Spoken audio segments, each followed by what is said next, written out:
there. We're coming off of SummerSlam Ford Field this past weekend. I was there in person, and I do have to say one thing that regardless of what we feel about the wrestling or WWE, where they are from a storytelling perspective or anything like that, as somebody who mentioned last week, I was at Ford Field 16 and a half years ago for WrestleMania, and probably one of the biggest WrestleManias of all time, especially at that moment. The second largest crowd in WrestleMania history, over 80,000 were announced. And that's what they go off of, what they announced. And the Donald Trump thing that brought in a lot of mainstream publicity at the time. A lot of celebrities were weighing in on it. You know, I think the biggest buy rate for a WrestleMania ever, or even WWE pay-per-view ever at that time. So a pretty big WrestleMania 23 ended up being because of a lot of those other factors. And I will say it's crazy to think, because we are 16 and a half years later, and SummerSlam was in town. And I'm not going to lie to you. If I had to just compare which one, based on my experiences there, based on looking around town, based on being there in person, which one felt bigger? And I'm going to say WrestleMania obviously felt really big for me, being younger, going to a WrestleMania, going to a big city for one of the first times, and experiencing all that for the first time. But SummerSlam this past weekend is keeping the theme of WWE making their shows just feel so big. And when I say they're taking over a town, it isn't like, WrestleMania 20 at Madison Square Garden. That's a huge WrestleMania for me and Brandon and other WrestleMania fans. But if you were in New York City that night, I can almost guarantee you probably don't even know that it happened. It's just, that's how WWE is. I mean, when they are in town for a house show, they are not the talk of the town. It's just when Payback, as much as I am excited for it in Pittsburgh, it's probably not going to be the talk of Pittsburgh. You know what I mean? They're not going to roll out the red carpet for Payback, right? But SummerSlam, when I pulled into Detroit on Friday, some really cool things I saw that, like I said, didn't even see these specific things for WrestleMania. Some cool things that I saw right when I pull in. They have a train. They have a subway train, but it's not a subway. It's an elevated train. It goes around the city. It's a metro. They call it the People Mover. And it is an elevated train. It takes you from this stadium to the east side to the west side. It's a public transportation thing like every city has, like Chicago, like Boston, like whatever, right? All the train cars were covered, were skinned out or decaled out in SummerSlam. So when the train comes rolling by on the bridge, on my car's driving into Detroit, I see Roman and Seth and Bianca and the big SummerSlam logo as I'm driving by. Downtown Detroit, I see this huge, when I mean 20-story tall banner for SummerSlam with Roman and Jay on it. So whether you like wrestling or not, if you were driving through downtown Detroit, if you're somebody, and that's the thing too, Taylor Swift, I imagine she took over the town without a doubt. And I imagine everyone who lives in Detroit knew Taylor Swift was in town when she was there. But this was one of those events that if you're not a wrestling fan, and you don't know anything about WWE and you live in Detroit, you couldn't help but acknowledge that this must be something big. You knew when you probably saw this train or this billboard that, WWE's coming to town, and I imagine, like, it's Wednesday. I imagine that we should probably get ready if we're like a business, because we're probably going to be really busy this Friday and Saturday. And you're going to go tell your boss at the pizza shop, we're going to get really busy this weekend. WWE's coming to town. And they go, yeah, WWE's always come down. Like, no, go check out downtown. Go look at the billboards. Go look at the band. Go look at Ford Field. I mean, Ford Field, which when I was there for WrestleMania, didn't have anything on it. They had some Lions logos like they normally do. This time, SummerSlam. I mean, as big as WrestleMania advertising for SummerSlam on Ford Field. So, like, it was just you had to notice it. If you lived in Detroit, you had to notice it driving around downtown.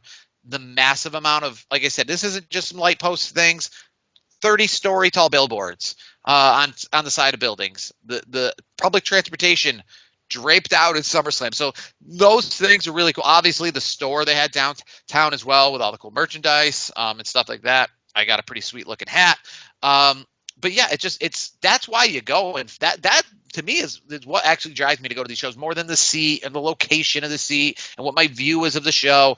It's the energy, it's the feeling, it's the experience of being at one of these things. I mean, it's the same as if, I imagine, Brandon, you're a big Dallas Cowboys fan. You like, like football and certain things more than me. And I like baseball, almost similar, but I know you're a really big Dallas Cowboy fan. So I'll relate it in this sense of, you love watching the Dallas Cowboys on TV. On Sunday afternoons, You watch them, but you turn the TV off at 4 o'clock and the game's over. right? But when you go to Dallas and you go to the stadium, or you're even around the stadium, you see murals, you see all the thousands of fans and Cowboy stuff.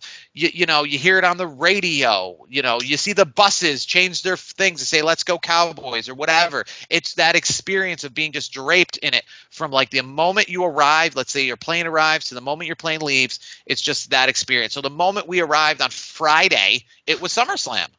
And I was telling Brandon off the air here, I went to my first ever GCW show, one of the only shows that was running. There was WrestleCon, which was a convention, but there was also, which had huge names at it, including the Hardy Boys. But the Hardy Boys, Jeff Hardy specifically, was at this GCW show I went to.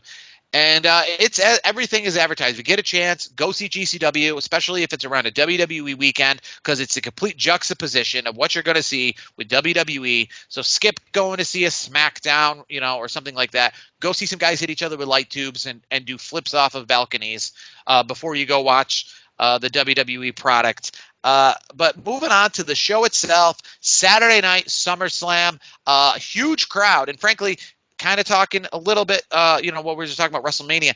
I know obviously there was some parts of the stadium that were draped off, but they used, to me, it looked like as much as they would for a WrestleMania in the past. I know they try to really maximize WrestleManias, but the time I was there for WrestleMania 23, one of the end zones was blocked off for the stage, right? So essentially that was the same idea here, that one of the end zones was blocked off just in the sense they didn't sell the tickets over there and they put a curtain up. But I mean, that scene was 75% full.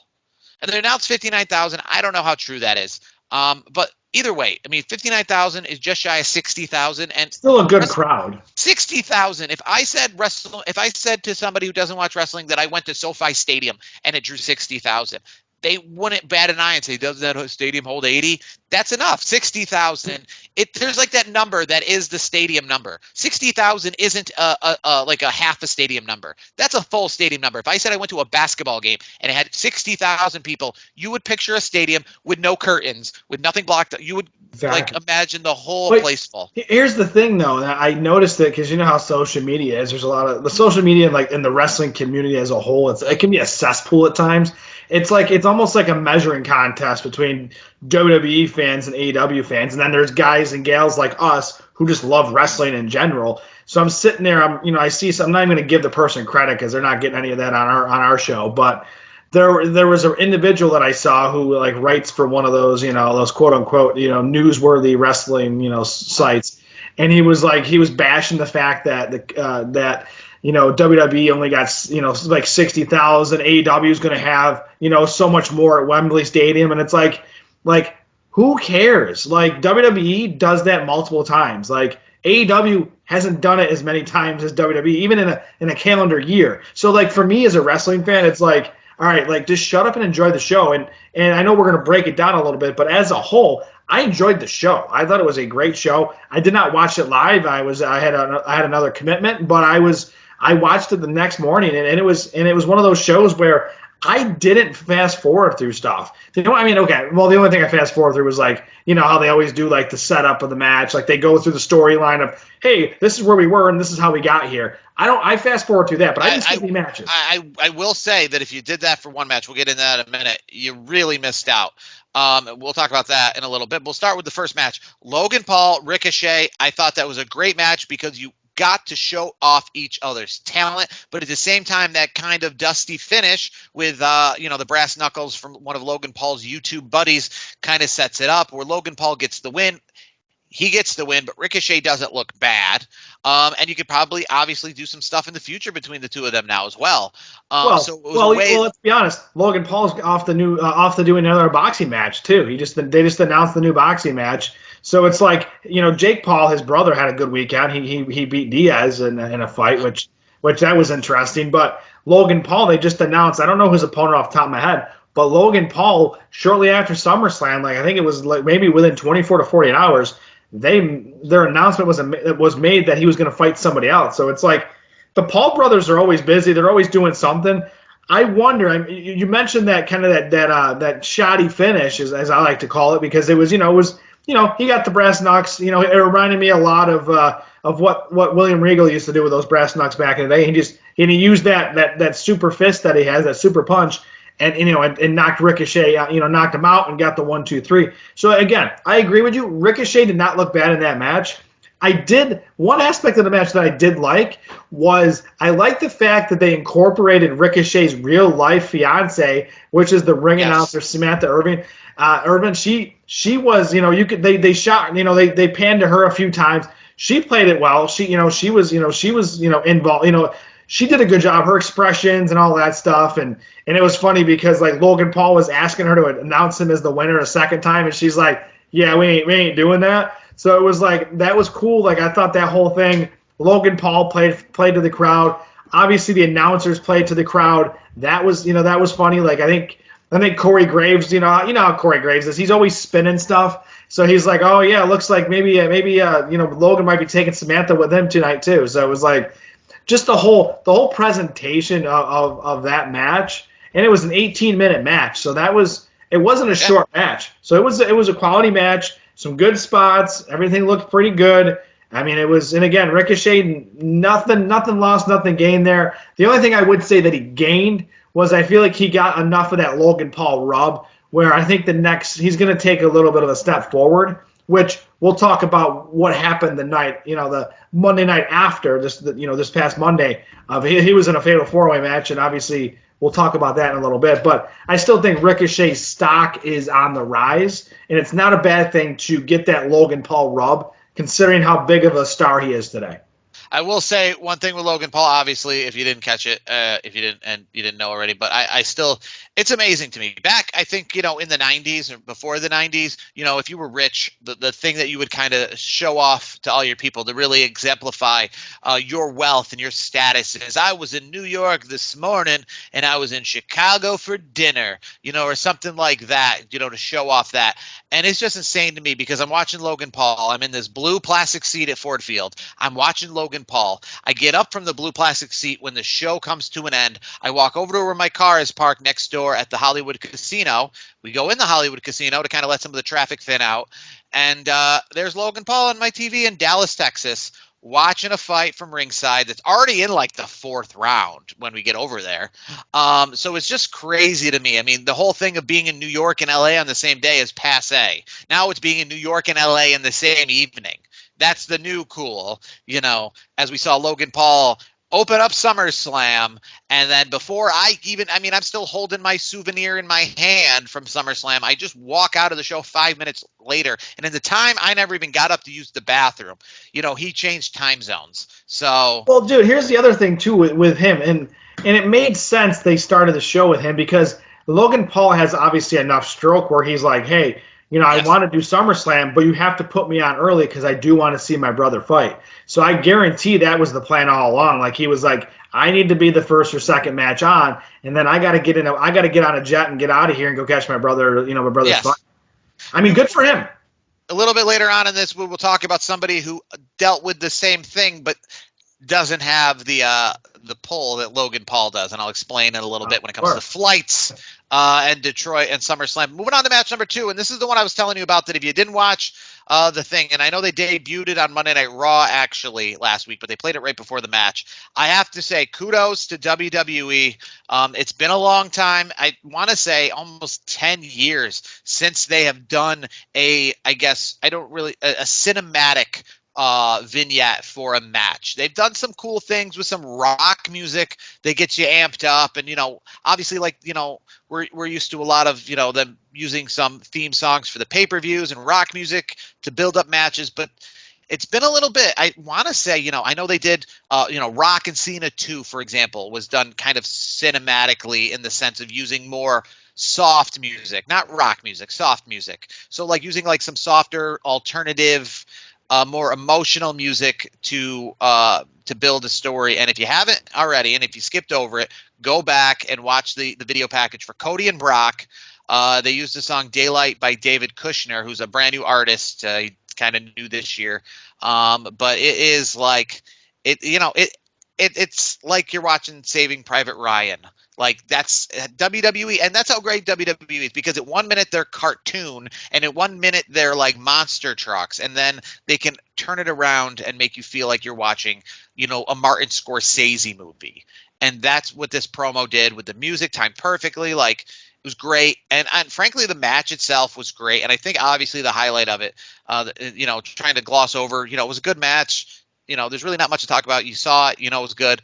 But obviously, one thing that we saw at the end that we've probably never seen before, and we may never see again, is the humility of Brock Lesnar. Cody Rhodes, I think, said in the post conference that he didn't know what to expect. He was a little like, the dog's coming up to you. Is it going to bite me? Can I pet it? Like, I'm about to be bit, right? And then when he put his hand out, woo. That's the thing that I enjoyed about that whole. I mean, the match itself, it was almost a 20-minute match, which for Brock Lesnar, that's a big thing. And again, Cody sold well. He sold that he was getting his butt kicked the entire time. Brock sold well on his spots, when Cody was hitting him with the Cody cutter and the disaster kick and all these things. So like we mentioned it, we've talked about it on previous episodes, that you knew that Brock had the respect for Cody because, and I mentioned it, I don't know if I mentioned it in recent episodes where he, like, when Brock got hit with the Cody cutter, he sold it like nobody else, man. You could tell he was going all out for Cody, making him look good. So when I saw the whole handshake and the whole, lifting the arm up after the match, that sign of respect that, Brock Lesnar's not known for, and that because Brock Lesnar just goes in, kicks asses, and leaves. Like the way he finished that whole match and the whole sequence there between him and Cody, that's something that people are they're not gonna forget anytime soon, because you're never gonna see it again, I don't think, from Brock Lesnar. It's just not something he does. That's not in his character. But obviously, I wasn't surprised that it happened because I knew the respect that he had for Cody, and it was just a cool gesture. He gave him the respect and all that, and everything worked out good there. The match was good. I thought it checked all the boxes. It was, and again, Brock Lesnar, he's still the man. I mean, me, I always give him a hard time about those short matches and those short, he'll come when he comes when he wants. He did it. He did his job. He put on a hell of a show, and obviously Cody Rhodes looked great and won the match. So that was his quality singles match. The Battle Royal with Slim Jims was essentially just to get LA Knight on the card and get him a win, so good for that. I will say, I was hoping when MVP came out and stopped the match for a minute to say we have one more competitor that it was going to be someone good. It was Omos. Omos gets eliminated by everybody. Overall, though, I will say this much. For a Battle Royal, it was like 20 minutes. Good on that, because they even gave the Battle Royal, this gimmick Battle Royal, essentially. It wasn't 20 minutes. It was like 10 minutes. Well, okay. I'm going to look it up right now. You're right. It probably wasn't 20 minutes in total. I think I read the time as 11 minutes at the end. I think that's what I read as the final tally. It was a little over 10 minutes is if I remember. It wasn't super long, but it was enough to get, a good quality segment in. 11:55, so just shy of 12 minutes. Okay. Now, I'm trying to give it credit here because, frankly, I mean, it was longer than I thought it would go. This is a Battle Royal. This is a match where everyone's in the ring at the same time, so there isn't like a Royal Rumble where someone's coming out. It's a 12-minute match. LA Knight's in there for a 12-minute match, essentially. He's in there equal amount of time. He didn't come out as number 10 or whatever, and only have to wrestle for a few minutes. Right. They gave this a lot more time. Maybe it's the Slim Jim sponsorship. But they gave this a lot more time than I thought. And as we move on to the next match, a match that didn't go 10 minutes, that had the storyline, that had the build, that went 7 minutes and 30 seconds, and that's Shayna Baszler defeating Ronda Rousey, in which obviously, without any discussion, was the worst match of the night. No one was really into the crowd. Whatever you heard on television or whatever opinion you have of the crowd, I have to say it was a great crowd. They were loud. They were enthusiastic. I feel like when I watched it on TV, it didn't transpire through the television how good they were. But I will say, if they sounded silent for this match, it's because nobody liked this match, and I imagine they didn't like it as much equally at home either. It just didn't resonate. I don't know what it was, but fighting in a wrestling ring, whether it's the brawl for alls, the whole just it doesn't work. Each other. It doesn't work to kind of just throw punches without, it's slow. MMA in life is slow. It's grappling. It's on the ground. It's not. I will say this though. on the bright side, I mean, Shayna got a win over Ronda, so I mean that's got to hold some salt. So I mean I'm happy for Shayna. I mean, I called it last week. I figured she's going to win the match, and then obviously Ronda was going to do whatever the hell she's going to do. The next thing that she does. So the only thing I can say is what is next for Shayna Baszler, because you have to. I mean, yeah, sure, the match was what it was, but she still beat the baddest woman on the planet, Ronda Rousey. So obviously we got to see what WWE is going to do with her next. So and then. Right I really after hope that, this isn't for Ronda Rousey. I really hope this isn't it for Ronda. I mean, this can't be her send off. That's all I'm saying. I think she takes a break. I wouldn't be surprised if she takes a little time off, and then maybe she'll come back later. I think she has that where she can do whatever the hell she wants. I think that's what I know she's wrapping up overall her career in WWE. She's it's coming to an end, I think, as a whole. So I hope this is just this isn't what that is, and she comes back and kind of does more of a proper. But hey, farewell. I'll tell you what popped on the television was that match afterwards with Gunther and Drew McIntyre. I got to ask you, was that crowd pretty loud there? Yeah, and I will say though, I think it underdelivered. I think when it comes, and I want to say the same at WrestleMania. It was a good match at WrestleMania too, but I feel so many people with Gunther have these high expectations that we are going to get something amazing, and we have before. And because of what we got with Gunther and Sheamus at Clash at the Castle last year, I feel everyone is just expecting that now. So when we have a match, it goes 13 minutes, and it was a good match, but it wasn't Gunther and Sheamus from last year. It's just but that was still a good match. I thoroughly enjoyed that match. I thought it was a very good match. I mean, it was. I think for the placement on the card, right kind of the halfway point, I thought it was a good spot for it. I thought it was, and especially after that whole Rousey and Shayna Baszler match, it was a match that I think I needed. I think the fans needed. You were there, so I mean, I felt like it was like, okay, time to ramp things up again. So I thought that was a good match. I'm not surprised by that. Like I called it last week. Gunther's going to be the champion. He's going to break the record. Like I think that's happening obviously at this point, because now we're closing in on less than a month now. So it's it's close now. So and then the next match was good. I mean, Seth Rollins and Finn Balor. I mean, that's delivered. So Seth and Finn, that's the match of the night in my eyes. To the crowd and myself included, it started out very slow. We didn't really. It felt like the crowd was kind of not really into it the first few minutes of the match. But then ended up becoming the match of the night. I think, as soon as, Damian Priest came out and all that stuff happened, where it got to a point where Finn was kicking out of Seth finishers, and you're sitting there thinking, wait a minute, is Finn going to win this? Is Finn really going to do it? Because, I mean, Seth, used a lot of tactics, putting finishers out there, he did even the curb stomp on Dominic. You think, okay, he's kind of eliminating the competition. Does a finisher on Finn, so that's it. And Finn kicks out without help, without Damian pulling him out, kicks out. Yep. And then so all those false finishers, that just got the crowd really amped up. I thought it was a great match. Obviously, I think that's match of the night. I mean, it went 18. The main match went 36 minutes, but I still think Seth and Finn was match of the night. And I don't think, obviously, we're done with Finn and Seth. Obviously, we saw on Raw this week, Shinsuke Nakamura might be getting thrown into the mix here. Yeah.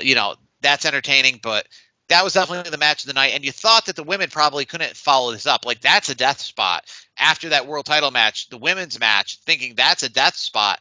And the women, I mean, this pay-per-view felt like an AEW pay-per-view because everybody got 15 minutes. Like Bianca, Asuka, Charlotte, they went 20 minutes. That match could have main evented another pay-per-view. Every match on this card essentially could have main evented some sort of pay-per-view, it feels like. That match goes 20 minutes. It's a death spot normally reserved for in the year 2008 for the Playboy Pillow fight. But here, these guys come out and give one of the best women's matches of the year, with all the great spots. And by the way, we were dead wrong on this, by the way. We both kind of, I remember, because if you go back to the tape last week, we both kind of thought Bianca was the afterthought, and Bianca won the match. And then, obviously a short time after that. So moving on to what I was alluding to earlier with Logan Paul, Dakota Kai got the message on Saturday because she was sleeping in that she was wanted in Detroit. She does not have a private plane though, and they actually bought her a plane ticket for a 5 o'clock flight. But because it was so late in the day, like she got the messages so late, she had her phone turned off. That when she looked at her phone, it was like 3 o'clock in the afternoon. Yeah. So she didn't think she could make the 5 o'clock flight. So again, really showing that she's not Logan Paul. She booked a 7 o'clock Spirit Airlines flight out of the Tampa, Florida area. And in true budget fashion, the plane got delayed for some mechanical issues and all sorts of good stuff like it does for me and you. So, I mean, a real regular economy experience. She got there at, I think after the Gunther Drew match, it already happened. They did obviously set it up where they had a driver waiting for her at the Detroit airport. The Detroit airport, not the little airport like a mile from Ford Field. That's the private airport that Logan Paul probably flew out of. But the Detroit one, still 25 minutes away because that's obviously where the Spirit flight flew into. But she made it on a couple hours notice. Again, had to book a regular ticket. I mean, this wasn't, like I said, they didn't just fly her a plane. I mean, she had to go on Priceline on Saturday and find if there even was a flight, if she even could do such a thing. Imagine being on that flight with her, especially like a Spirit kind of a flight. You know what I mean? Like, imagine just. I mean, the people that are on that plane are obviously wrestling fans because if they were going to Detroit, they were already there. But it's just kind of funny where I don't think they were going to go to SummerSlam at leave on a flight at 7 o'clock at night. Yeah, no. But I just think it's funny that like people that maybe know a little bit about wrestling, but they're not big fans. I wonder if anybody recognized her on the flight because it's like, I mean, she's part of a pretty big, group. I mean, Damage Control is pretty legit. So that's funny that the hell happened. She couldn't hide because Spirit Airlines doesn't have like a first class or any of those kinds of things. Yeah. So it's not like she could hide in some sort of private cubicle like a celebrity. I mean, she was probably just sitting at last minute booking. She was probably in a middle seat in row 35, between two people. So. Yeah, she did make it there, though, in time for the big celebration with Io Sky cashing in. I liked Io Sky's cash in with the Bailey hitting everyone with the briefcase.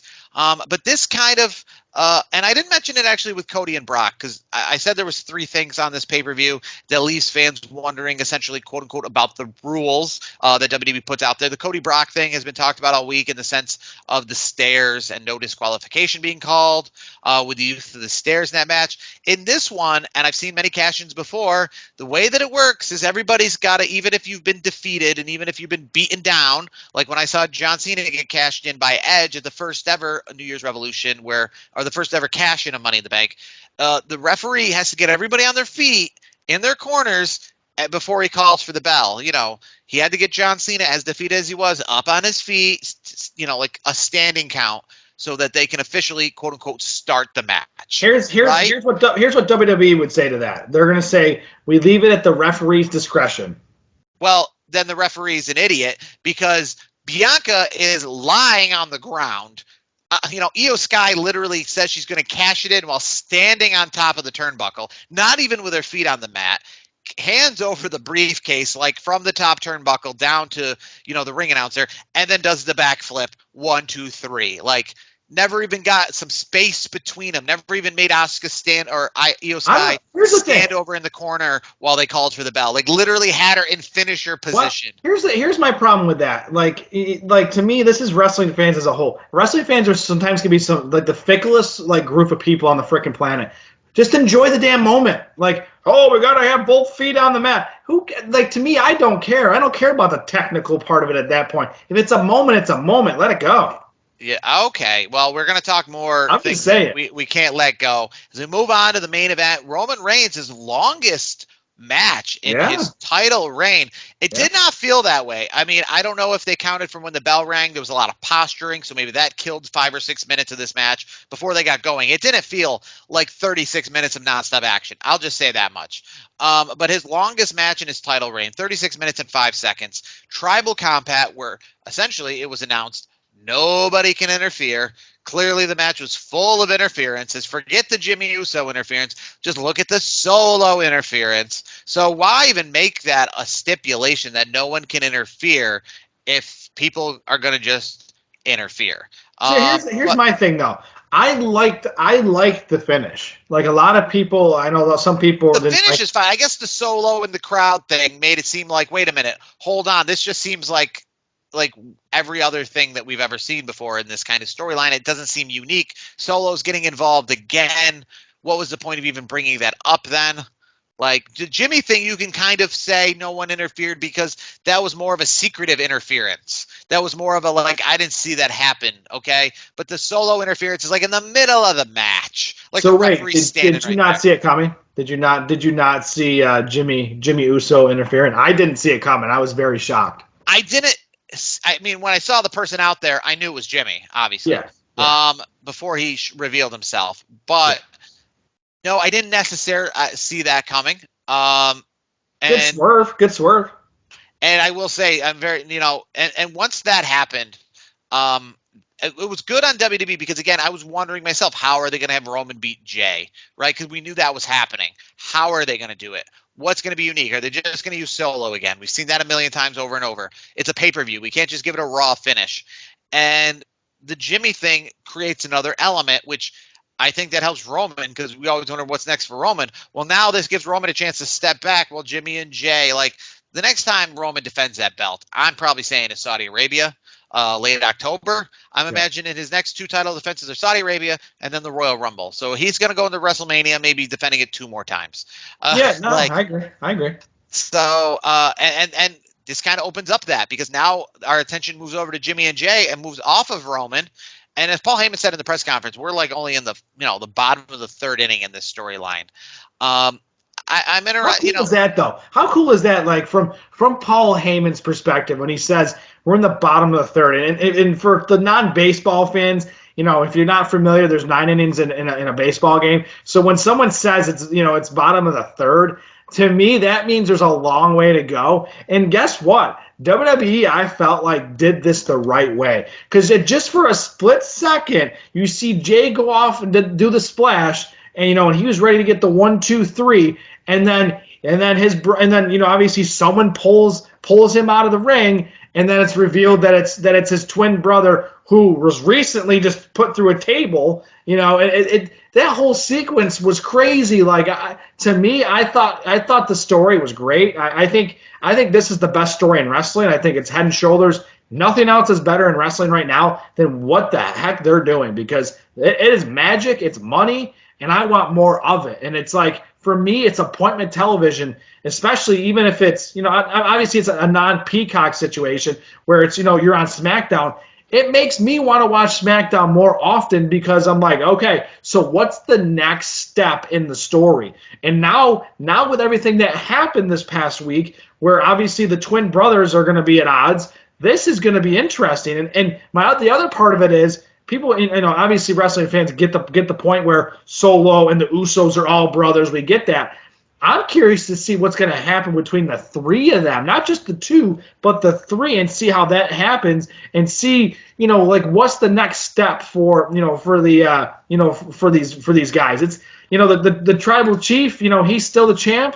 And like you said, he's going to sit back. I think he's going to relax, take it easy. I think you're right. I think he's got 2 more title defenses, for a bit. And I do think we're setting ourselves up eventually. It's going to come back around. Hopefully in the next couple months, I think we'll see it. They're going to start building up that Cody Rhodes and then Roman Reigns main event in Philadelphia and just in right around the spring. I will say for some of those people out there, I don't really necessarily want to acknowledge this or give it attention, but there had been Wait, did you say rumors out there. acknowledge? Did you say acknowledge there? I just Yes. want to point that out. Well done. And I acknowledge Roman at SummerSlam, but some people out there who don't acknowledge Roman, we're talking about the potential that Roman could have had a real life injury at the hands of the match he had at SummerSlam, and some were questioning that if he truly is injured, and he's injured for like more than 30 days, should he surrender the belt? And I say that is the most absurd, ridiculous thing. See, wrestling fans are fickle. Just enjoy the ride. I mean, some wrestling that is just absurd. I don't understand how anybody could possibly think that. There is really under no circumstances he would have to be hurt for. This would have to be like here's the thing. For him to surrender the belt, he would have to be hurt for a long time. And when I mean a long time, I mean he wouldn't even surrender the belt now. Let's say he hurt his arm, he's going to get surgery, okay? I would wait until like the dust settled to really determine. Like, I wouldn't make any rash decisions. Like, we've had before where somebody surrenders the belt and then they're back in 30 days. And then you're like, oh, I wish they never did that. So even if he said, I'm hurt, I'm going to take 30 days off and reevaluate, I would say, we'll reevaluate in 30 days. We're not even going to talk about you losing the belt. And then in 30 days, he says, you know what? I'm going to take another 60 days. I'd say, all right, well, you can only push it so long, but I wouldn't be even surrendering the belt until even further down the line, like until he's actually like getting surgery or he's way out. And like I said, I wouldn't make any rash decisions. If he says I'm hurt and I'm not showing up to SmackDown this week. In fact, I don't know the next time I'm showing up to SmackDown. I just let it go and I'd say we need to let this be, because he's not going to be defending the belt until October anyways. Yeah, I mean, here's the thing. It's not a Sonya Deville situation, obviously, with the torn ACL, which obviously we wish her a speedy recovery. By the way, that sucks for for what's her face there, Chelsea Green. That's a tough deal. But back to Roman Reigns. If he suffered that kind of an injury, like an ACL, where it takes a long time to get back, Bayley knows about it. We know Bayley was out for a while because of the knee. Yeah. That would be a different story. But I agree with you on that aspect of, I've seen it before too, where we've watched it before because we've probably watched the same wrestler where they pull the plug on their title reign and they were back in like 6 weeks. You know what I mean? It's like to me, like, okay, you could have just let it simmer and then say, okay, all right, well, we're really at 30 days now. If you can't wrestle at the next pay-per-view and defend your title, well, you're going to have to relinquish the belt. So, like, in that case, I agree. And everything with Roman Reigns is about simmering. He's not defending the belt again until October. Exactly. Frankly, he could take off and not be on television again until next month. Nobody's going to care. Nobody's going to care because it's the tribal chief. There's enough, and that's the reason why I think WWE is playing this well. That's another reason where with this whole thing with Jimmy and Jay, and obviously Solo, we were going to see how they're going to blend him in there. But having those three, doing their thing, and obviously Jimmy and Jay particularly battling it out and having their issues, that's going to keep the focus off of Roman for a hot second. But at the same time, you'll probably have Paul Heyman say something like, you got to listen, the tribal chief is not going to like this, like Paul's probably going to do something because how Paul Heyman is. He'll still be involved in some way, shape, or form. But at the same time, you can acknowledge Roman Reigns without actually having to acknowledge him in person. You can still make note of him and him being angry with the whole situation with Jimmy or Jay. In this case, he could probably they might play it out maybe this week even starting that like, hey, thank you, Jimmy, for helping your tribal chief. We still have a ways to go to mend the fences, kind of a thing. It's going to be interesting to see how the bloodline moves forward, but there's definitely a way forward. It's going to be a lot of fun. Absolutely, and as champions are concerned, that's why WWE brought you the World Heavyweight title, so that you can have that as your more used championship on a weekly basis. But moving on to Raw, because we haven't had SmackDown yet this week. Moving on to Monday Night Raw post SummerSlam. A few things we saw, and that was Nakamura teaming up with Rhodes and Rollins, and then after the match turning on Rollins, maybe essentially setting himself up as a potential opponent. We saw not the debut because we've seen him around, but JT McDonough from the NXT. Is he going to be another part of this Judgment Day? We saw him kind of, lurking around in the back. He attacked Sami Zayn, making him unable to compete in the match against the Judgment Day. And we saw, JT McDonough kind of mixing and mingling with the Judgment Day. So he could be essentially another member of that group. But I guess the two things I want to talk about real quick, in this sense, what's next for Cody Rhodes? And how excited are you now moving on from SummerSlam for maybe LA Knight versus The Miz, and what people are saying was probably one of the promos of the year? Yeah, that promo was fantastic. I mean, obviously Miz, we know how great of a promo he is, and then obviously LA Knight is one of those dudes where he's catching fire. I mean, obviously we're big fans of him. We the WWE universe is every time he comes out, you get the whole LA Knight, yeah, And I'll tell you, when I'm sitting there and I'm waiting for him to say the first thing, how you always get like, Cody Rhodes saying, what do you want to talk about? It's like, and then you get LA Knight, it's like, let me talk to you. And it's like the fans are loving it. It's, to me, that thing is on fire right now. And him being in there with the Miz. I mean, Miz is a great promo. That's one thing. Miz is here's the thing, though. He's a team player. He's a great promo. And then obviously LA Knight stood his ground in one of the best promos in the business with Miz, obviously. And here's the thing that people forget about the Miz sometimes is Miz, and I'm not trying to put Miz down in any way, but Miz is a perfect stepping stone for LA Knight, because then once he has a really good storyline in a great, they'll end up having a good match. LA Knight versus Miz. That whole situation is going to be good because LA Knight's going to beat the Miz, and then he can say, "I beat the double." What was it? He's like the Grand Slam champion times 2. Two-time Grand Slam champion. Yeah, like that's going to put some stank, on that whole LA Knight thing, and that train's going to keep moving. And I'll tell you right now, like LA Knight, I loved his counters to Miz, because Miz on the mic, he was dropping bombs, and LA Knight was dropping bombs back. And I agree with you, it was one of the best promos of the year, and I'm ready for LA Knight and Miz. Let's go. This is going to be a lot of fun. So we'll wrap this up with the question I had, the first one. Cody Rhodes, he's done with Brock Lesnar. Great feud he had there. Obviously, Roman Reigns is a little bit down the line. What are we doing with him between now and then? Well, I'm going to circle back to Mr. Cody Rhodes. So you mentioned Shinsuke Nakamura. So I think what's happening here is Seth Rollins is going to start focusing on Shinsuke Nakamura, which is an easy way for Cody Rhodes to kind of go out the back door where, okay, we're going to put Seth Rollins and Cody Rhodes aside for now, because obviously Seth Rollins is going to be pretty pissed off at Shinsuke Nakamura. So I think you're going to see at the upcoming pay-per-view, you're going to see Shinsuke Nakamura versus Seth Rollins for that championship. I think that's coming. I just have a feeling about that one. I think it's going to be a good match. And the whole reason I say that is, it was interesting because before Shinsuke shook his hand and said, "Hey, I want to be in the match," and Seth says, "I got a lot of respect for you, Shin." And then at the end of the match, he turns on him with the Kinshasa. That whole thing, I'm like, all right, that has main event of a pay-per-view written all over it. So for now, Cody Rhodes. So where does that leave Cody Rhodes? What's next for Cody Rhodes? Here's what I could think of just based on the people he's working with right now and this and that kind of element. And it's kind of off the wall, but hey, it'd be really awesome, right?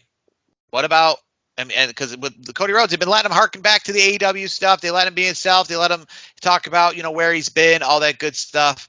In the time he was gone, I don't know if you know, but he kind of did like a joining of the Bullet Club, and so did a Finn Balor. And they kind of, they didn't necessarily always cross paths or anything like that in New Japan, but they've got that kind of past. They've got that past of being, Wrestle Kingdom stars. And it'd be cool to see, the Shinsuke Nakamura's of the world, and then Finn Balor again, and what we've seen before in their NXT days. So with Rhodes and Finn Balor, I don't know if they've ever wrestled in any other promotions, because I know in New Japan, I think Rhodes faced Okada or something like that when he was there. If I'm not mistaken, I believe, I might be wrong, someone can fact check us on this or fact check me on this, but if I'm not mistaken, I think Finn Balor and Cody Rhodes were like two ships passing at night kind of a thing, where like, one was coming to New Japan while one was coming to WWE. Yeah, they did it. Yeah, I think that's, so to me, I think you're onto something there.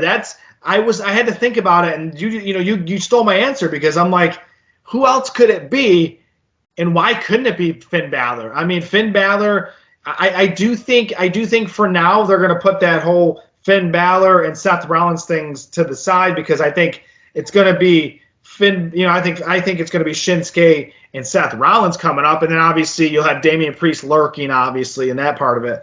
But I do think, because of the six-man tag we just had this past week on Raw, I think you're onto something there. I think Finn Balor and Cody Rhodes, you could build something there and use that almost as a filler until it's time to start kicking things into high gear when you prepare Roman Reigns and Cody Rhodes for the eventual main event of WrestleMania in 2024 in Philadelphia. all that stuff is obviously many months, like 7 months away. You We got get, lots you of gotta stuff. build it. You have to build. You can't build. To me, you can't build a WrestleMania main event. You can't build. To me, something that big of a deal. Obviously, with Roman Reigns, obviously long title reign, Cody Rhodes' quest for the championship, his journey, everything like that. You can't build it in such a short time. You're going to have to build it for a while. That's my thoughts on it.